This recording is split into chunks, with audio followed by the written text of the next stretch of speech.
All right. Hello again, adventurers, and welcome to another exciting episode of Designing the New Dragons. Join me as we create what may be your new favorite character. So, today we're going to be continuing in Open Legend. Um, However, due to the fact that one of my favorite games of all time has recently been re released on PlayStation Network in a really screwed up, non playable state, unfortunately, right now, but hopefully they said they're working on a patch for it. That game is The Legend of Dragoon. If you have no idea what this game is, it was a game that came out near the end of the PS1's lifespan. And it's the basic plot is there is this war happening. There's this wandering warrior going around. He gets involved in this war, and eventually they find out that there's more to it than just two countries fighting. And all of the characters that you control eventually get the power to turn into dragoons, which are these cool kind of dragon armored fighters with magic and wings, and it's really really cool. And like the whole game is super fun. So I thought it'd be really fun for us to actually build one of the characters, my personal favorite character from The Legend of Dragoon, which is Albert, who has the Jade Dragon. It's right here. What is it? Yeah, the Jade Dragoon Spirit. So he's the Green Dragoon, and I like green.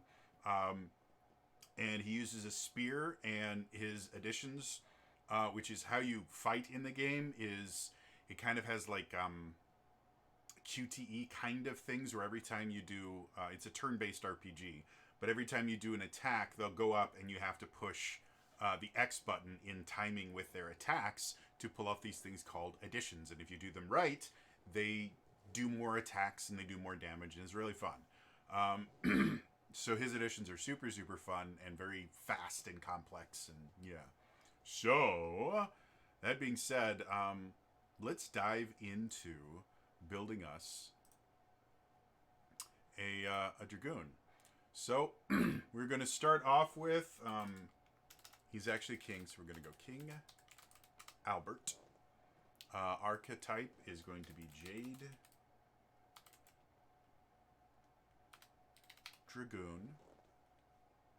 Level 1 we're going to start with. So in order for the transformation mechanic to work, what we're going to do is we're actually going to use a feat that gives us an alternate form.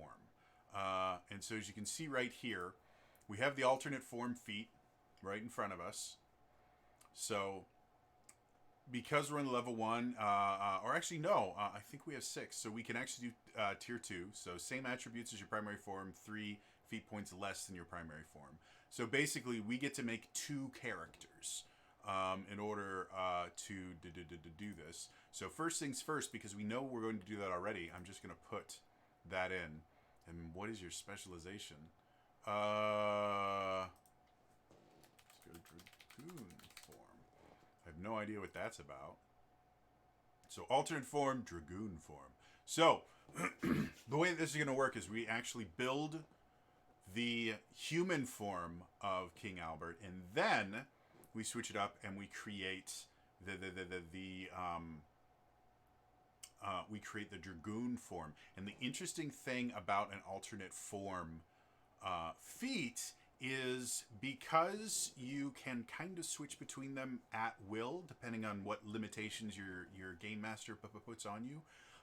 It means that your alternate form doesn't technically have to quote unquote work. Like something that a lot of people, most people do when they're building a character is yes, they'll put points into things that'll give them high attack rolls, or give them more spell power and stuff like that. But you still have to put stuff into other ability scores, or in this case attributes, so that they can function outside of combat. You probably want to give them persuasion or presence so they can influence people. You probably want to give them a perception score so they can look around and things like that. But with an alternate form, we can basically use that alternate form as kind of you can specialize the alternate form into something like, this is going to be my combat form, or this is going to be my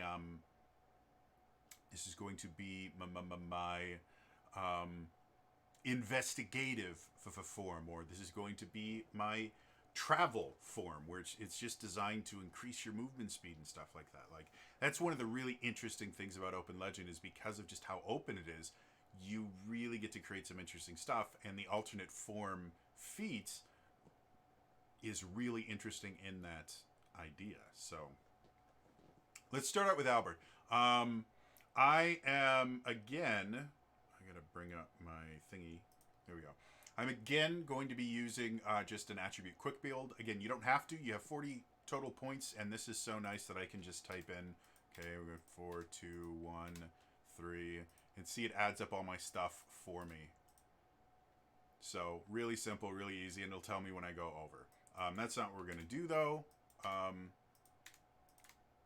Just to make things easier, I'm just going to do the specialized hero quick build. So it starts off with a 5, and we're going to get we're going to put the 5 in agility, because as much as a lot of people will think of the spear, if you come from Dungeons and Dragons, you don't think of a spear as being a finesse, agility based weapon. I don't believe the spear in 5th edition is. Now I feel kind of dumb, because I'm trying to remember if I don't think it's. I'm looking it up right now for those of you wondering why I'm getting very quiet. Spear. Yeah, no, it's thrown and versatile. So most people will not think of a spear when they're thinking of kind of a finesse-based weapon. The way it's treated in most RPGs is a spear is a strength-based thing. You go and you stab things. However, traditionally that's not really how spears were used a lot. 9 times out of 10, the most common use of a spear was actually as a defensive weapon, because what you would do is you'd have a big shield, you'd have the spear here, and you would just poke at people while they couldn't do anything to you. The one kind of place where you start seeing that idea challenged is when you start getting into Kung Fu. And spear use in Kung Fu and in a lot of various Chinese martial arts is incredibly agile, and it's all about pinpoint accuracy. And if you've ever seen like Kung Fu movies that have spear work in it, Jackie Chan actually does a fair amount with the spear. It is very fast compared to something like if you're looking at like broadsword work in it, where they're just big sweeping strikes and things like that. Spear work is very fast, very agile. And again, because we can make up our own stuff for Open Legend, we don't have to worry about whether or not the weapon's going to work the way we want it to. But we might as well, since we already know that we're going to be using a spear. So we have long spear, let's do that. So Bane's disarmed, mobile, persistent damage. Again, all your weapons do is effectively give you specific banes that you're better at. But we can already just kind of put that in there to go, okay, well, we got that figured out. So agility, yes, we want that to be the top, because Albert himself is very agile, and I think it makes for a really interesting character. Because Albert is also a king, and he has to lead, we're going to try this one more time. He has to lead his troops. I think presence should be his second highest score, because again, being the leader of a country, requires you to be able to motivate your troops and motivate your citizens and the things like that. And you do see that in the game fairly often. And it's one of the reasons why he enjoys traveling with the party is the fact that he's not the leader of the party. That's Dart. And so he gets to rely a little bit more on his other skills and not rely so much on his presence. So I like the idea that presence should be his second highest score, because agility is definitely going to be his highest for this. And then I think being a king, it makes sense for him to have some decent logic. Probably good at perception, will, and then we need one more. I think we'll give him some fortitude, because he needs to be able to take a hit a bit. And that's all we really need to do to build him. Like, we have all the attributes and stuff, and now we just need to, and we already have our feats. We'll be building his Dragoon version in a second here. But we do want to check out, just to have, I prefer to have a few Banes available. Just so when I make an attack roll and I roll 10 over, I can just look at my Banes that I do a lot of. As far as like debuffs and stuff built into Legend of Dragoon, there really isn't a whole lot. To be honest, a lot of that comes from Dragoon magic or items and things like that. The additions themselves are just ways to kind of power up. But thinking of how a spear works and just how you see it in some of the cutscenes, you can't do it in gameplay. But one of the things that is really, really common is disarmed. So you can see agility versus guard. They strip weapons out of people. Both Albert and the character he replaces, Lavitz. Slight spoiler warning there. They both will get into fights during cutscenes, and you watch them just sit there going and just rip a spear or a sword away from someone. So I think disarmed helps disarmed. And we go agility versus guard.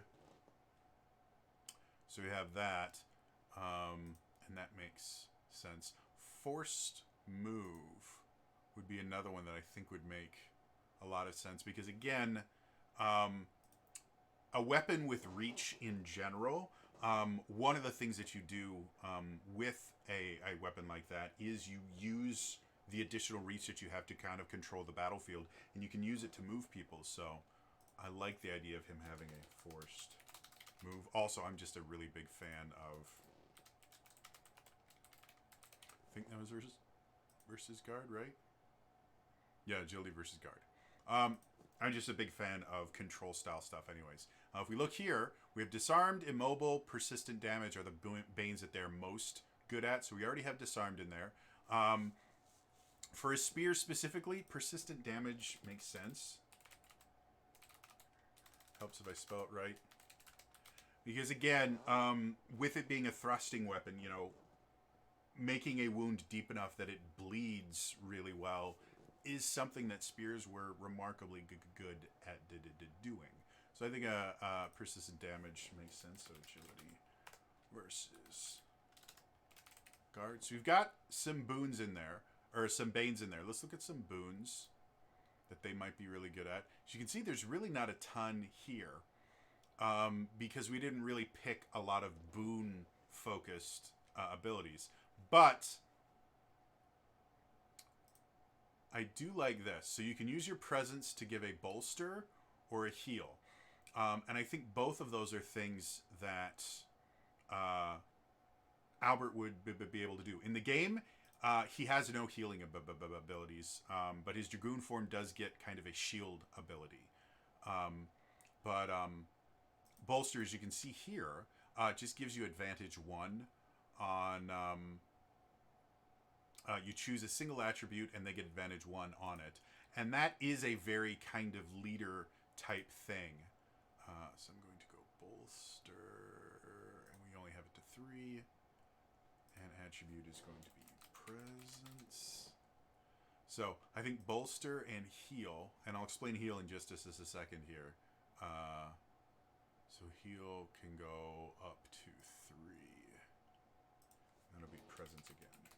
So, interesting thing, and I think I've mentioned this before, but I'll say it again. The interesting thing about the heal boon and hit points in general is hit points are not a measure of like how much blood you have in you or something like that. Like a lot of other RPGs, hit points are directly tied to your physical ability. When you hit 0, you are unconscious or dead or whatever it is. It is your physical life force. In Open Legend, hit points are a representation of your will to fight. And so, yes, that can be tied to your physical health, but it can also be tied just to your willpower and things like that. It's one of the reasons why your hit point total is a combination of your fortitude, your willpower, and your presence. So, that does mean that just being able to inspire someone can actually, quote unquote, heal them. It can rekindle their. I can actually go up to 4. Never mind. I'll go heal 4. It can actually re-inspire them to kind of get up and keep on fighting through the pain and things like that. And again, from a leadership aspect, I think that makes a lot of sense for a king to be able to kind of inspire people to come back and fight again. And he does do that every so often in like cutscenes and that. As far as like mechanics in the game, most of your healing in game is done through potions. And Albert can heal just as well as anyone else because you just throw a potion at someone. So it's not like this is breaking the idea of how it would play in the game, but as far as an RPG system, I think this works pretty well. For perks and flaws, for perks, I want to say, I thought there was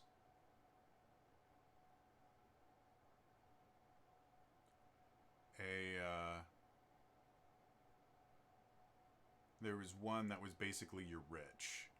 I'm trying to see if I can find it. Upper class. Yeah, we can call we can call you upper class as your perk, and the particular for this character's perk, and the particular aspect of that is the fact that they're the king. But as far as flaws, I didn't need to open that up twice. Sorry. As far as flaws are concerned, one of the kind of interesting things of the character of Albert is he takes his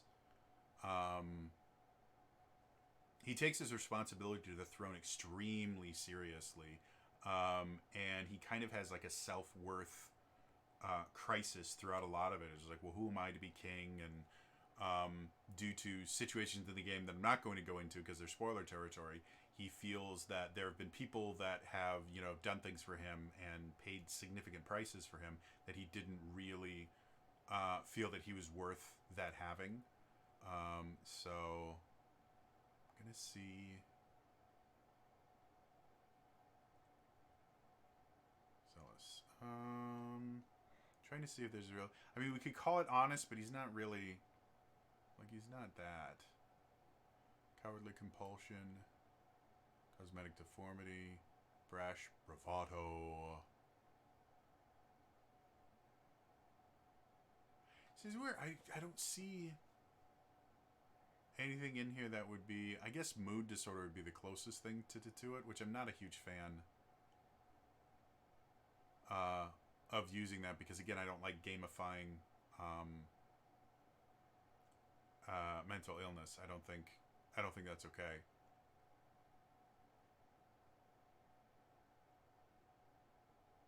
I guess overt works pretty well, just for how he plays, because he doesn't like lying and stuff like that. He doesn't have either a persuasion or a deception score.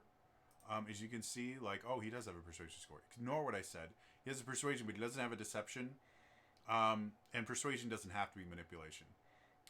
So I think we're going to go overt. Flaws, overt.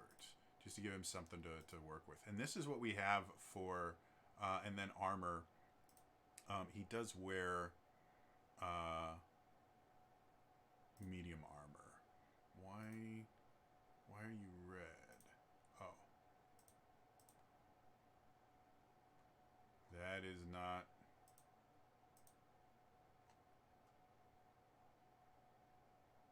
Yeah, I have no idea why it's red. Fortitude. Oh, fortitude attribute requirement. So requires fortitude of 3, and we have 2. Oh, so that's why. So we just moved down to that. So we have medium armor. I don't know why they have the wrong stuff here. That I think is just a one-handed ranged, all ranged weapons. Oh, that's why. Melee weapons, ranged weapons, and then armor name is just going to be his. Actually, I guess he's more of a light armor guy because he wears kind of an armor. I don't know what we could call it. No, because he actually wears mail. Because the actual armor types he wears is the same as Lavit's, which are kind of heavier armors. So, yeah. So this is King Albert. But... how am I going to do this?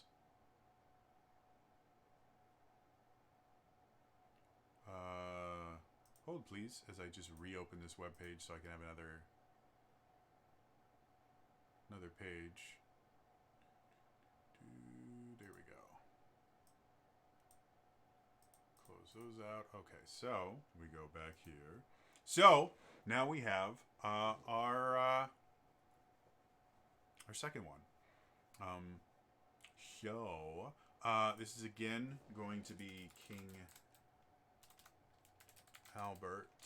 This is going to be Dragoon form. And then archetype Jade Dragoon.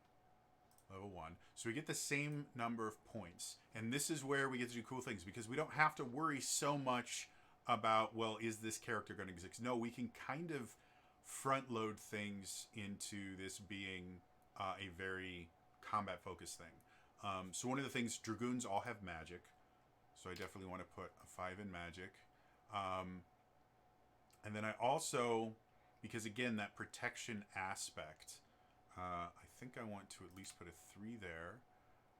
Dragoons themselves, have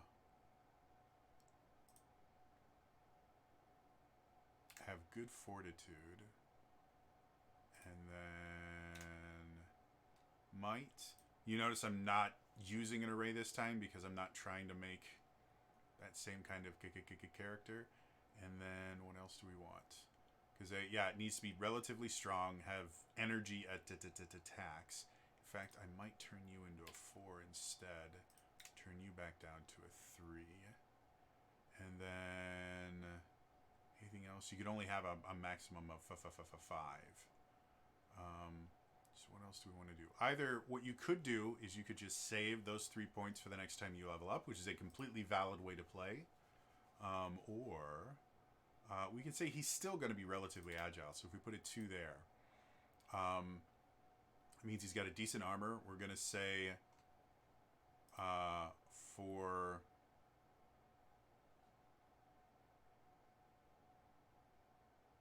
armor, he's going to have heavy armor because his Dragoon ability, we're just going to call this his Dragoon armor. And then he uses... Technically, the weapon that he uses is probably a little bit closer to a glaive than a spear when he's in Dragoon form. So we've got that. And then for feats, again, it says we have 6 here, but because this is due to the alternate form feat, we technically only have 3. And one of the things we 100% need, which I don't even have to look, is flying. Because he can fly in Dragoon form, and that's kind of a big part of how the character plays,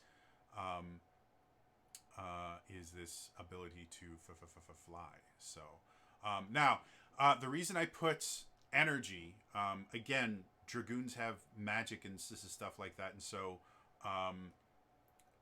the Jade Dragon is a wind-based Dragoon. So all of his energy stuff is going to be based on wind.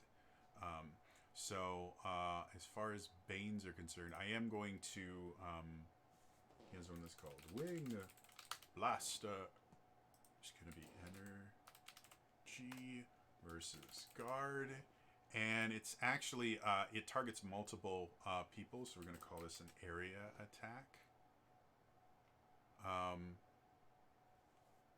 And just to avoid having to deal too much with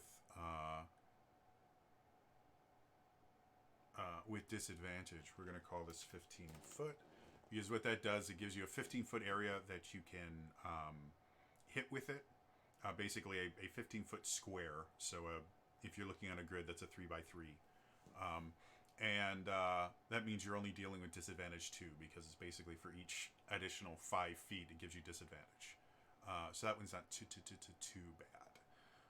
As far as boons, see, as you can see here, we have a little bit extra stuff. Resistance is the one that we're definitely going to want to look at. And I just want to look up his magic.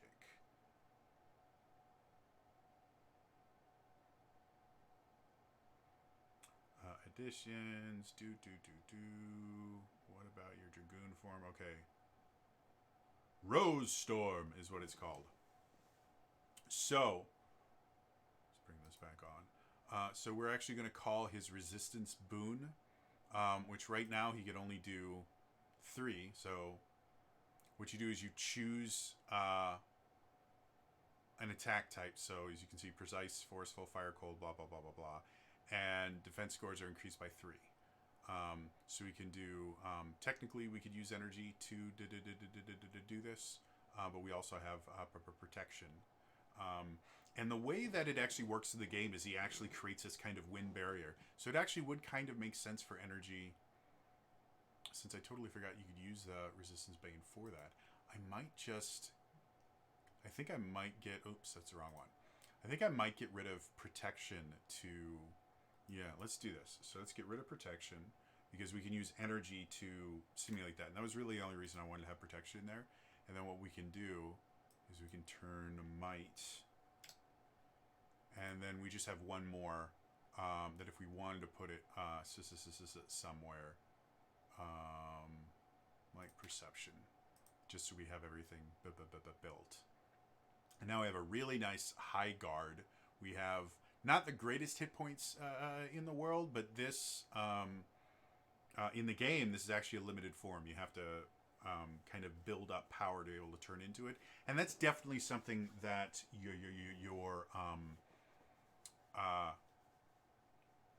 GM can invoke. It's like, well, with your alternate form, you can make it so you can just go in and out of it whenever you want. It just takes a full action to do that. Or he can put other limitations going, well, you can do it, but it only lasts for this long. Or you can only do it after you've done so much damage. Or, like, there's a lot of different limitations that you can choose with your GM as far as how you want to limit it. But I'm actually fine with what we have here. And then for perks and flaws, we're going to give him the same perks and flaws that he had in the other one. So where's overt? There we go. So we have Wind Blaster, which is just an attack. And then we're going to go...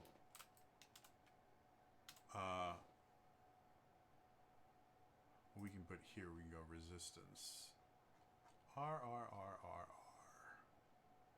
So resistance goes up to 5. It's going to be energy. And then we'll just, as a reminder, we can go Rose Storm Resistance Boon.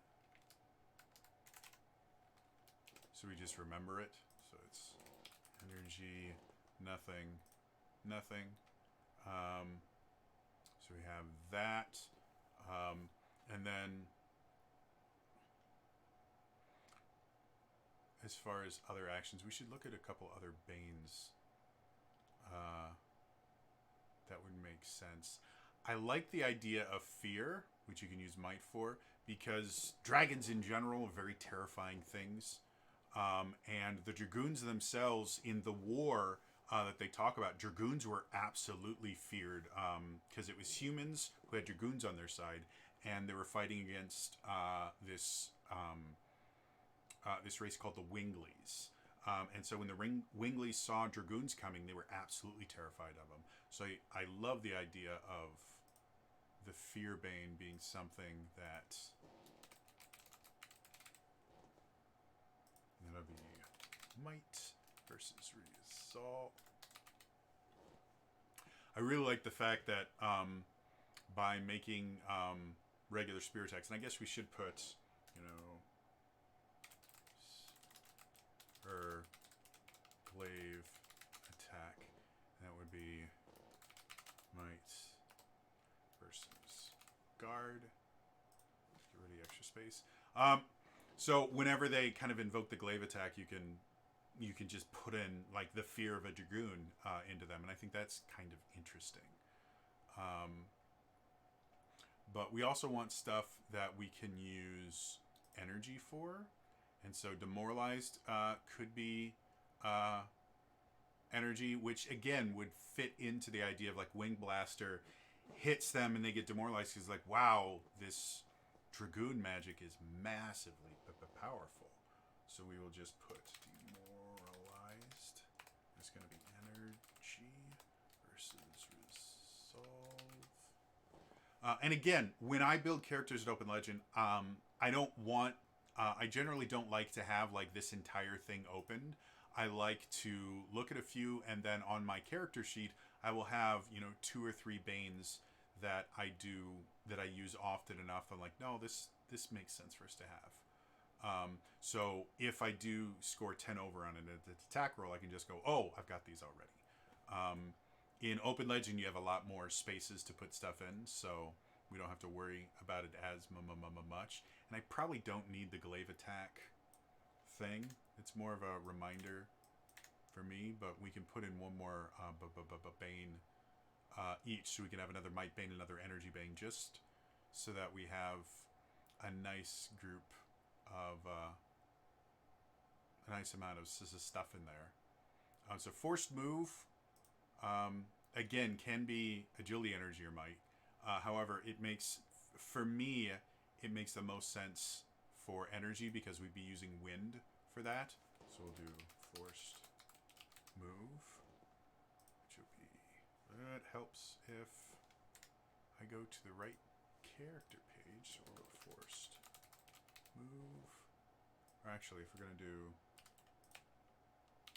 there, we'll put there. And then we will go energy. So we have things grouped, and that'll be versus guard, right? Energy versus guard, yep. So now we have 2 different, we can get rid of that. We have 2 different forced move things. Or we have 2 different energy banes, and then we just need 1 more might-based bane. I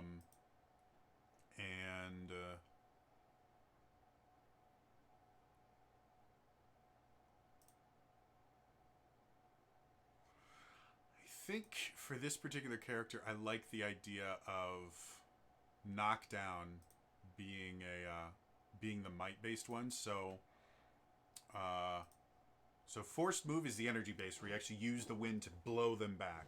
Whereas if you just hit them really, really hard, call that knocked it down, and that'll be might versus, I think that's guard, right? Knockdown is guard, yep. Might versus guard. And there, we have a nice little combination. We have 2 of the Dragoon magic spells. These are the first 2 spells he gets. He eventually gets 4. He can summon a dragon eventually. But overall, we now have a complete character that has 2 different flavors, if effectively. This one, significantly more designed for combat, whereas this one has combat abilities because of the agility, but a lot of the rest of their stuff is going to be in non-combat stuff. Logic, will, persuasion, presence. You know, we want them to be able to exist outside of combat, but when it starts, you go here. And you notice that resolve and toughness are not massively big for this character because they are meant to just kind of go in and fight. But with things like the Rosestorm resistance boon, we can buff up a lot of the stuff that we don't have in there using magic. So yeah, overall, I think this is a cool character, and again, this is one of the things that I really, really like about Open Legend is just how I decided I wanted to create a Legendary Dragoon character, and I did. And this will play, for the most part, very similar to how the character plays in the video game, without too much difficulty, other than the fact that this isn't a video game, so we have to treat things slightly different. But overall, it's a cool creation of a character.